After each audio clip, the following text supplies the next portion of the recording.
Step 6 in the problem-solving process, and again this is something that leaders need to pay attention to, because in most organizations this is something that is ignored and forgotten.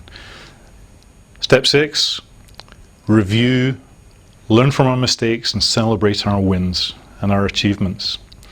We need to make time to review progress, and we've got to do this realistically. How often do we get too busy to do that? That means that we're constantly fighting upstream against the flow, and the great decisions we've made, the solutions that we've found, however hard we've worked at all of the other stages, without step 6, they are going to get flushed away in that stream running downstream, and we're going to find that all of that value disappears. So as a leader, it is your job to make sure that there's time for this, there's space for it, and that people actively engage with it. Now, mistakes and unexpected problems are absolute gold dust. They are hugely valuable. Now, it may be that somebody in your team's had an unexpected problem and nobody else really knows about it or how it was solved. So let's get that stuff in the open. Let's get it shared. Let's learn from that stuff. Henry Ford once said that failure is just an opportunity to begin again more intelligently. And that's where we're at with this one. Value the mistakes, the errors, and show that you value it by bringing out the learning and identify that that's a new problem. If it hasn't been solved yet, we go through the problem-solving process again on that smaller problem.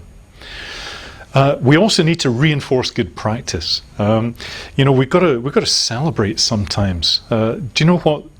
We really have made a difference. It's so easy just to forget that 6 months ago we were really struggling with our communication, and yet now it's not perfect, but we've got rid of most of the stress that was associated with our problems before. Not only that, but we've got much less overwhelm. People have got more time and space to think, more energy, and we're being more productive as a result, that kind of thing. So how do we reinforce that? Well, we can use informal rewards. Now, I'm thinking here just, again, saying thank you, giving recognition, showing people that they're appreciated. There are low-cost or no-cost rewards. One example I know in the Sydney area is the owner of a company has a scheme whereby the employee of the month has the #1 parking space in the staff car park. His own space is #2, unless he's one employee of the month, which is voted by everybody. So there's kind of a tangible reward, but it didn't cost anything. That kind of thing is very easy. Social rewards, giving people time off. Some informal prizes. Now, sometimes these can be artificial, but if they are hooked into specific objectives, specific problems that have been solved, and the way that we've done it, then let's take a little bit of time out and celebrate that informally.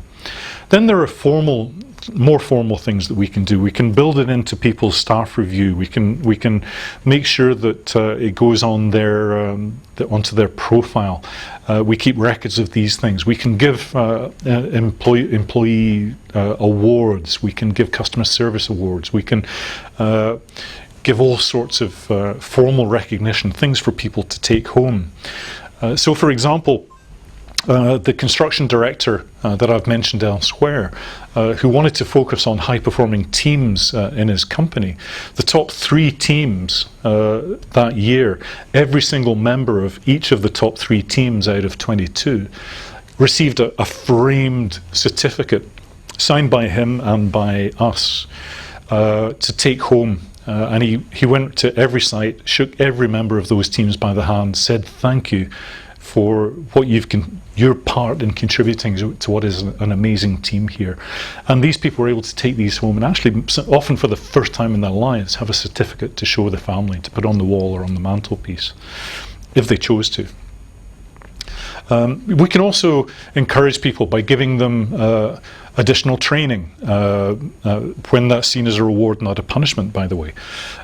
We can give them advancement. We can make sure that we discuss their career path. We can bring out their strengths and show them how we recognize that they're growing, and so on. So all sorts of different rewards here. So step 6, If you do steps 1 to 5 and don't do number 6, you're letting yourself down, you're letting your organization, you're letting your team down.